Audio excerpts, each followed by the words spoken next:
এই জন্য নবীজি বলেছেন, قال النبي صلى الله عليه وسلم أفضل الصيام بعد رمضان شهر الله المحرم।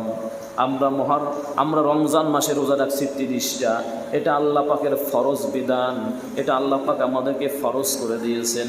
এই রমজান মাসের রোজার পরিবর্তে রোজার পরে, রমজান মাসের ফরজ রোজার পরে অনেক সময় আমরা নফল রোজা রাখি, যেমন শবে বরাতের রোজা, শবে কদর রোজা, বিভিন্ন প্রকার রোজা রাখি, মান্যতের রোজা, কেউ 6 রোজা রাখে, আবার কেউ চাঁদের 13, 14, 15 রোজা রাখে, আবার কেউ সোমবার, বৃহস্পতিবার রোজা রাখে। এই সকল রোজাগুলো হচ্ছে নফল রোজা। কি রোজা?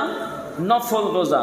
তো নবীজি বলছেন আফদালুস সিয়ামি বাদা রমাদান শাহরুল্লাহিল মুহাররম, অর্থাৎ এই যত প্রকার নফল রোজা আছে, ফরজ রোজার পরে যার প্রাধান্য দেওয়া হয়েছে সেই রোজা হচ্ছে আশুরার দিনের রোজা। বলেন না সুবহানাল্লাহ।